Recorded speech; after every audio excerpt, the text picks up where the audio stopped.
Do we have too much government? We need to put people ahead of corporate profits. This system is so lopsided. This threat is a real threat to democracy. And I think that's really important. That's something we haven't been doing in this country for a long time. Where do you start? What do you do? How do you do it? Access to Democracy and other Eagan community television programming is supported by Thomson Reuters, makers of Westlawn Next and based in Eagan. Through Westlawn Next and other innovative online services, Thomson Reuters is the world's leading source of intelligent information for businesses and professionals. Online at thomsonreuters.com.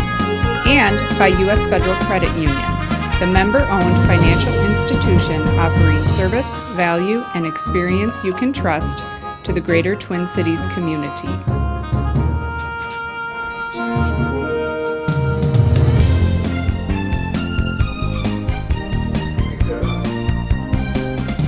Welcome.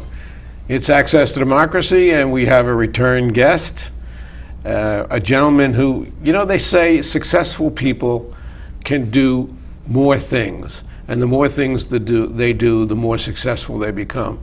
Well, I don't know where Ken Martin, who's the new DFL Minnesota State Chairman, finds the time, but I'm really happy that he's back with us here today. I'm glad to be here. Thanks for inviting me again.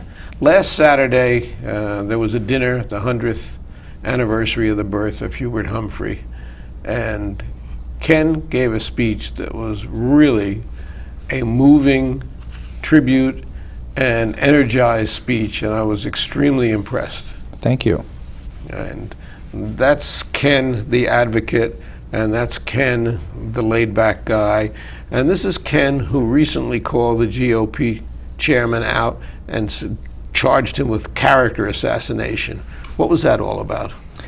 Well, this was several weeks back, and in the heat of the end of the legislative session, the Republicans started to throw mud at the governor because, frankly, that's all they had left at that point was to start pointing fingers and placing blame, and instead of trying to find concrete solutions and answers to solving this budget deficit. They decided to really go after the governor and question his stability and his leadership. And I just thought that there's no room for that in politics anymore. We can have honest disagreements, but we should have a civil discourse. And there's just really in politics, there's no room for name calling. Again, you can be aggressive, you can be principled, stand up for what you believe in, but when we start engaging in that sort of muckraking and throwing of mud, there's just no place for that anymore in politics. And I thought it was appropriate for myself and others to call on the Republican chair, my colleague and counterpart, to stop engaging in that kind of behavior. And I hope that the message got through. I mean, that remains to be seen as we get into more of the heat of battle. As we sit here now, we're only days away from a shutdown, a state shutdown.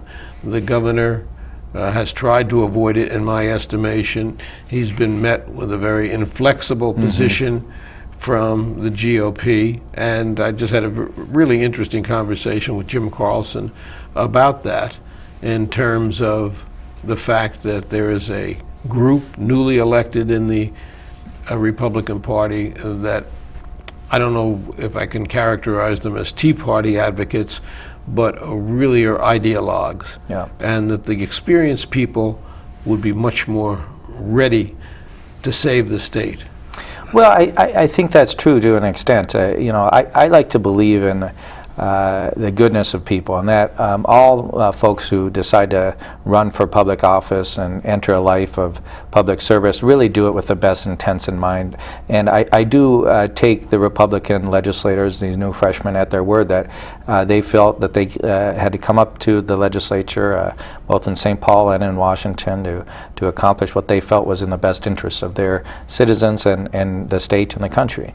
That said, I do think that there's a fundamental difference, and this is the crux of the debate right now that's going on in St. Paul and in Washington, which is what role does government have in people's lives? And this modern Republican Party, as I mentioned to you the last time, this modern Republican Party has moved so far right that they believe that government needs to be strangled, that there is no role for government in people's lives. And frankly, there are a lot of Republicans of yesteryear, people like Arnie Carlson and Dave Durenberger and Al Quie and Elmer Anderson, you go down the list, who were very responsible leaders who believe that, yes, in fact, there is a role for government in people's lives. Now, we may differ, Democrats and Republicans, on what the size of that government looks like and what the scope is and how we pay for it, but ultimately that government had a role in things like public education and public transportation and infrastructure needs and public safety. You go down the list, there is a role for government in people's lives. And what concerns me now is you have this modern Republican Party that's moved so far to the right that their only sign of success for them personally is whether or not they were able to strangle government and in many cases end government as we know it. And look, when you look at things like Minnesota Miracle back in 1970, which created this world-class education system we had here in Minnesota, that wasn't built just by Democrats. That was a bipartisan effort led by Governor Wendell Anderson, but also supported by Republicans in the legislature who believed in our state and what we needed to do. People who recognized the importance of education, Right. The fact that an educated population is one that's going to succeed, that's going to do better, that's going to make more money, that is going to keep this state among the forefronts of states. And we have seen in the last 8 years where our standing among the states has dropped toward the middle, Yep. where we used to be, right up toward the top. That's exactly right. And I think, as my counterpart likes to say that if you want to put a closed for business sign on the state of Minnesota, then just tax the richest people in this state, and they'll pack up their belongings, they'll move jobs out of this state, and no employers will come and move into this state. Well, it's just wrong. The thing that's always attracted people to this state is that at the end of the day, we've made investments in making sure that we have a well-educated workforce, that we've made investments in our people so that we have a healthy populace. We've made investments in the cultural amenities so we have a state where people want to live and a community that people want to participate in. Those are the intangibles that make this state so great and make the quality of life one that where employers around the country want to move their businesses to this state. And if you want to erode the business climate in this state, the surest way to do that is to destroy the very things that brought them here in the first place. And there's no question that that inflexibility is something that drives down everything, whether it's toward health care, whether it's toward education, and we certainly are struggling with education. Yes, we have our troubles today, and yes, there is a financial crisis, but what the story that doesn't get told, which troubles me and that people don't seem to hear, is that number one, taxes are as low as they have ever been. Number two, I don't think it's appropriately called taxing the rich. I think it's called leveling the playing field. Oh, sure. The fact of the matter is the middle class is paying about 11.5%, 12%, and the highest wage earners in this state, not rich people, we're not trying to punish rich people, are paying about 7.5%. Right. If we rolled back to where taxes were when Jesse Ventura took office, we would not have the deficit that loomed up, in my estimation, because of the Pawlenty years. No new taxes, which was really completely an oxymoron because taxes still went up, but it hit the people least able to pay. Yeah, well, you're absolutely right. This really is about tax fairness, but the Republicans are making a choice here.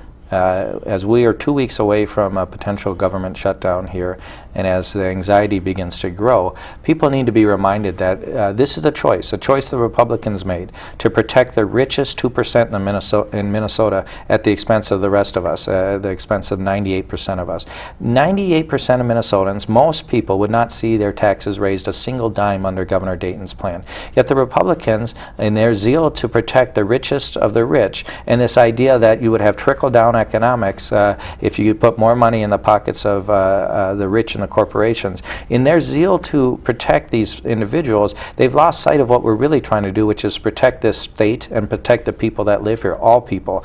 And it's really unfortunate. So they're making a choice basically to throw 140,000 people off of health care. They're making a choice to basically cut, make the biggest cut in our state college and university system in the history of the University of Minnesota and our MnSCU college campuses. They're making a choice to cut $900 million from hospitals around the state. They're making a choice to cut $56 million from special education, a choice to cut $250 million from programs that service the elderly in this state. So you tell me, the choice is pretty clear. We can approach this in a fair way, with a balanced approach, which most people expect, or we can do what the Republicans are suggesting, which is to put forward an all-cuts budget, which would be very draconian and destroy the very nature of what makes this state great. To me, the choice is clear. Now, I might be a little biased here, but most Minnesotans and most nonpartisan budget directors in this state and around the country believe that the governor's approach to this is the right approach,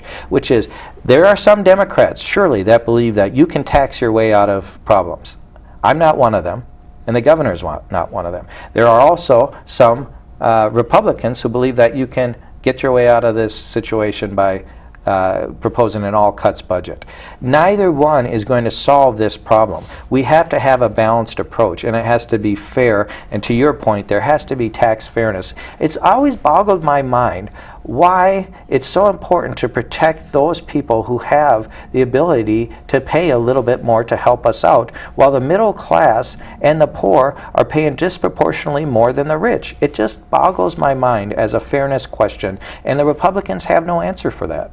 And the interesting thing is, I had Vance Opperman in here a few weeks ago, and Vance, who certainly would be categorized as one of the wealthiest Minnesotans, says that among he and his friends, there's nobody that he knows of who would object to being taxed a little bit higher if it would in fact help the state. And what has happened is that we have demonized the people who really have made the state what it is. We have demonized our teachers, we have demonized our union workers, we have demonized even the police and the fire departments. And when we had unions, and when unions represented 25% of the workforce in this country never functioned at a higher level. Now unions are down to about 9%. The country is in debt. The state is in debt. And who are we attacking? We're not attacking corporations. We're not attacking CEOs who make tens of millions of dollars. The proportion of salaries has really skewed terribly in the last 20 years. We are attacking the people who it's the easiest to attack, but who we need to make this society function. Well, and not only the people who are the easiest to attack, but also a lot of people who don't necessarily have a voice in this political arena. The most vulnerable in our society, like seniors and the disabled, people in nursing homes. These cuts that the Republicans are proposing would be drastic. They would be, frankly, very draconian and most importantly, un-Minnesotan. We've had a proud tradition here of making sure that we believe in our state and our community, and we don't leave people behind. We don't forget people. And again, it's not just a Democratic tradition, but Republican as well in this state. And what I'm most concerned about in terms of this debate is that this Republican Party in Minnesota and around the country has taken a really far right turn towards this idea that we just need to abolish government. And I think it is a fundamental debate that's going on around the country right now, and we're at a crossroads here. It's up to our party, the DFL party, and up to other thought leaders in the state and country to recognize that we have an amazing opportunity here to have a conversation really and truly about what the future of this state and country looks like, and what the role of government is and should be. So, the libertarian view is much less government in all respects. Right. But there's no question, and you raised it earlier, we have to be concerned with the health of our citizens. And when we take care of the health of our citizens, we are bringing down healthcare costs. We have to be concerned with the education of our young people. And when we have an educated, young, working population, it really enhances all the businesses. We have to take care of public safety. We have to respect our fire and our police, who are out there really on the line, ready to lay down their lives if necessary. I mean, we have to keep our transportation and our infrastructure in good shape.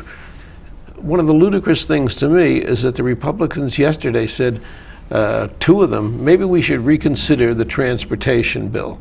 Well, the governor had proposed a transportation bill that would have created tens of thousands of jobs and worked on the infrastructure. I hit a pothole in Minneapolis the other day that I thought was going to throw my car right out of kilter.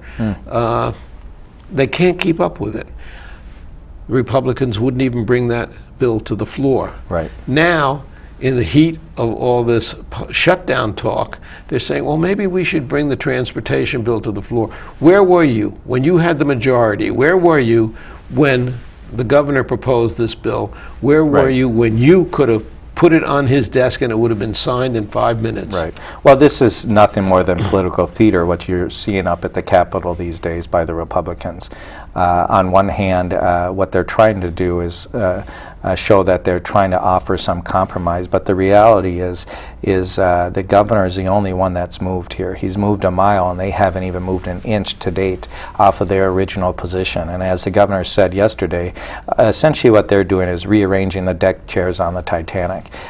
This idea that they're putting serious, thoughtful proposals on the table to solve this budget deficit is just not true. And it's really disappointing because we're running out of time here. It's also an insult to anybody's intelligence who is following this and following it closely as though it affects their life, because it does affect their life. It affects the life of every person in this state. That's right.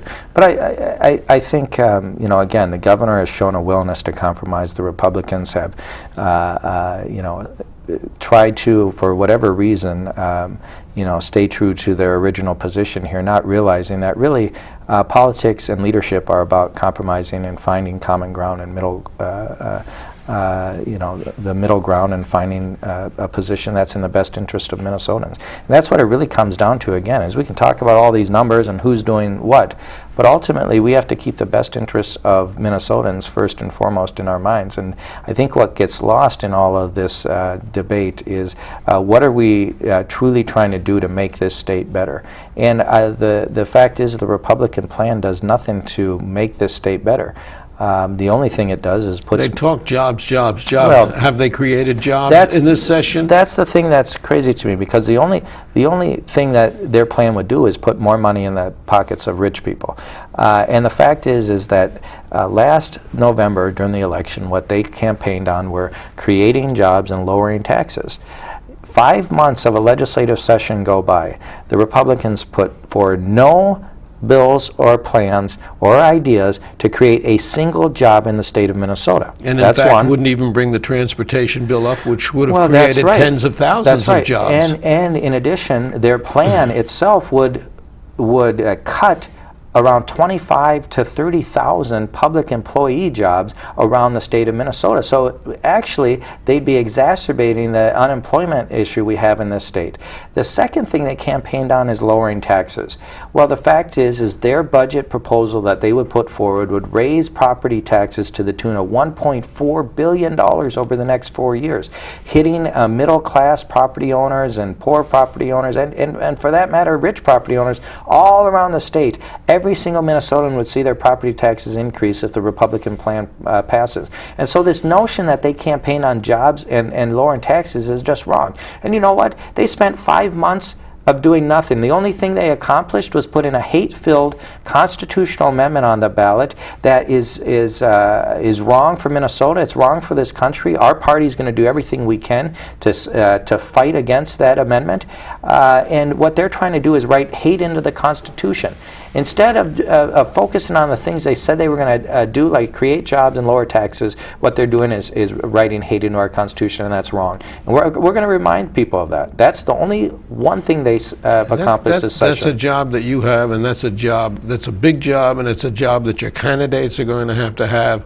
And certainly you need good candidates to carry that message into every precinct in this state, because it's so important. We don't want to become what Wisconsin has become. The only thing that stopped us from becoming what Wisconsin has now become is Mark Dayton. Right. One name, 2 words. Otherwise, we would be in the same fix that they are today. And look what's happening in Wisconsin. Look how the people are revolting with recalls and all the money that's going to be spent, and or money that could be put to better use, but it can't be put to better use because they have to get the government back in the hands of the people. And whether it was laziness or whether it was misdirection, the people voted it away, and now they're paying the price. Right. Well, look, again, I think if there's any silver lining in Wisconsin, and there really isn't, it's the fact that there's a conversation that's happening around the water coolers around the country. There's a conversation happening between people that haven't really happened in many years, which is the role of unions in people's lives and pensions and the role of government. And I think it's a healthy conversation that needs to occur. And what's springing out of that is a lot of frustration at this modern Republican Party because people realize and are starting to realize that government is important. It's an important catalyst in a number of ways, but it's an important part of everyone's lives. And when you start this wholesale attack on government, as the Republicans are doing in this state and around the country, you're really attacking the people that government serves, which is all of us. And so I am encouraged. I'm actually optimistic that the Republican Party in this state, in this country, has really overreached to the point that a lot of independent voters and even some Democratic voters who voted for Republicans last year are really having buyer's remorse and second-guessing their decision. And from that vantage point alone, I feel very optimistic that in 2012, the Democrats are going to be able to do very well in this state and around the country. I certainly hope so. For my sake, for the sake of senior citizens, for the sake of health care, for the sake of our students, some of whom are working here today, for the sake of the state in general, for the sake of young people, for pre-K education, which is so important, early childhood education, things, as we see statistics, breaking down through the 12th grade, where we have to improve that. All those things have to make it better. And another area where so much time was wasted in this session was voter ID. The Republicans, and you mentioned talking about people getting to the polls, their plan would make it more difficult for shut-ins, for senior citizens, for students, for people without cars, for minorities, for the military to be able to exercise the franchise. We have a state now that is respected all over the country for the validity of our electoral system. We have a Secretary of State who really, as a matter of fact, he's president of the National Secretaries of State as a result of the example that he has set. And to try to denigrate that, to try to take it back, is nothing but an attempt to keep people from the polls, to keep them from voting, because you think that the ones that you're keeping away are the ones that are going to vote against you. And I find that that is just absolutely abhorrent. Well, this is, and it's a fundamental assault on people's right to vote and on liberty, and the fact that the Republicans are pushing it is no surprise. Look, this is really a solution in search of a problem. As you mentioned, we have one of the best election systems in the country and in the world. We are a model for other states. We have a very clean bill of health. In fact, we had in the last couple election cycles 2 very highly litigated recounts, both in the gubernatorial recount and in the U.S. Senate recount in 2008. In both of those instances, there was no major election fraud or voter fraud found. If there was voter fraud in this state, those highly litigated battles would have uncovered that. And so again, it comes back to the fact that this is a solution in search of a problem. We don't need to do this. But there's also a couple other points that I want to make on voter ID, which is the cost of implementing this would be in the millions of dollars. And at a time when our state has a $5 billion deficit we're trying to grapple with, the last thing we need to do is to add additional cost to local election officials around the state to have to implement a voter ID situation that really isn't solving any problem. And the last piece I want to make on this, because you made good points about disenfranchising whole swaths of individuals, which is true. In Minnesota, there's been a lot of great election reform over the years. None of that has happened without there being bipartisan support behind that. We've always, and even the Governor Pawlenty said this when he was governor, that he wouldn't sign any piece of election legislation unless it had broad bipartisan support. And that's been a tradition in this state for many years. Now we have this voter ID amendment being pushed that only has Republicans behind it. There's no Democrats that support it at the end of the day, and there's huge constituencies throughout this state that are opposed to it. So here again, what is this about? It basically is a power grab by the Republican Party to make sure that huge swaths of individuals, many of whom happen to be Democrats, are disenfranchised. And I think voters will see through that at the end of the day. And I think the mistake that the Republican Party has made, as I see them proclaiming their ideology in this state, is working on the assumption that people are stupid. And that if they talk about it loud enough and long enough, or if they lie about it loud enough and long enough, people will start to believe it. Now, maybe that's true with some people, but I like to think that the people in the state are more sophisticated than that they're brighter than that they are concerned about their children and their grandchildren more than that, and that they will just take it so long until we get to the point of network, and I'm not going to take it anymore. Right. From the Sidney Lumet movie. That's right. Well, I think in any issue, it takes people really getting frustrated at the direction of what's being pushed and the policies being advocated. All good change happens from the ground up, in my opinion. And when people in this state start to feel like their rights are being infringed upon, and that ultimately a whole swath of people are being discriminated against, whether it's the same-sex marriage amendment or the voter ID amendment, I actually think the Republicans are going to find there's a lot of backlash out there, because Minnesotans in particular care about their community, they care about the people in the community, and we don't believe in discrimination, and we don't believe in discriminating against a certain set of people because of their sexual orientation or their economic background or their age, you name it. I think ultimately at the end of the day, there's going to be a lot of backlash with both of these amendments. And we've seen some legislators say some really bizarre things, taking material out of context or actually using the word Nazi, which is wholly inappropriate in the context in which it was used, which was not historical. Things like that. People have to really, really get upset about that. The most recent one, which offended me as a Catholic, is Senator David Hahn writing a letter to the Archbishop, basically calling him a socialist because he highly encouraged our government to take a stand for social justice and to make sure that the poor in this state are not forgotten. Ken Martin, got to cut you right there. We're at the end of our half hour. We've got more to talk about. Come back. Thank you very much.